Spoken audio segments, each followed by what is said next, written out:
بسم اللہ الرحمن الرحیم۔ آج کی دوا ہماری پائروجینم ہے۔ اس دوا کا استعمال سب سے پہلے 1880 میں ڈاکٹر جان ڈرس نے کرایا۔ اس کی علامت میں خون کی سمیت اور بخار جو کہ خون کے زہریلا ہونے کی صورت میں آیا ہو۔ عفونت تعفن کے نتیجے میں جو علامت پیدا ہوتی ہیں ان میں یہ دوا اپنا ثانی نہیں رکھتی۔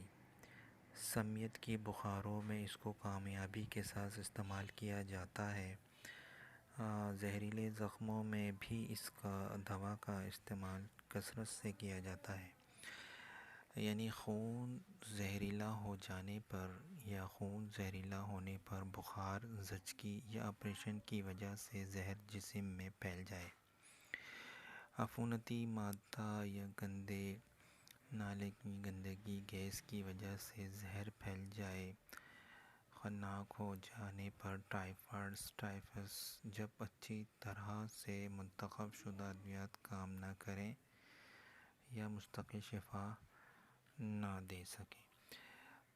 پائروجینم عموماً جو ہماری سب سے پہلے کام آتی ہے، یہ دوا سب سے بڑھ کر زچگی کے دوران یا زچگی کے بعد وہ عورتیں جو کہ اس سے فارغ ہوتی ہیں ان کی یہ ایک لاجواب اور ہمدرد دوا ہے۔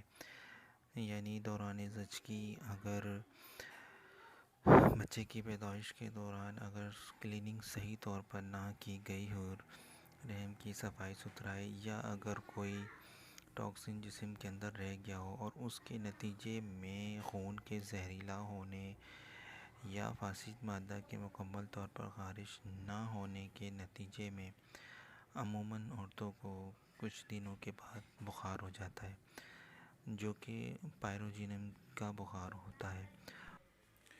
عموماً ڈیلیوری کے بعد عموماً عورتوں کو جو ہے وہ کچھ دنوں کے بعد 4-5 دن یا 6 دنوں کے بعد عموماً جو بخار آتا ہے وہ یقیناً ہمارے یہاں پاکستان میں عموماً عید الاضحیٰ کے ٹائم پر گایوں کے علائشیں جگہ جگہ بکھری پڑی رہتی ہیں اور اس کے نتیجے میں جو تعفن پھیلتا ہے اور اگر وہ کسی کے اندر سرایت کر جائے تو ان کو وامٹنگ اور آپ کا جا کے دست، اور دوسرا یہ کہ ان کو ایک بخار آ جاتا ہے۔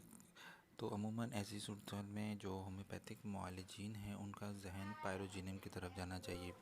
آخری میں ایک چھوٹی سی بات کہ جسم میں جہاں گلنے سڑنے کا عمل شروع ہو جائے یا گلنے سڑنے کے نتیجے میں تعفن پھیلنا شروع ہو جائے، وہ جسم کا اوپری حصے کا زخم ہو یا اندرونی، اس میں دیگر دواؤں کے ساتھ پائروجینم کو لازمی یاد رکھنا چاہیے۔ جزاک اللہ۔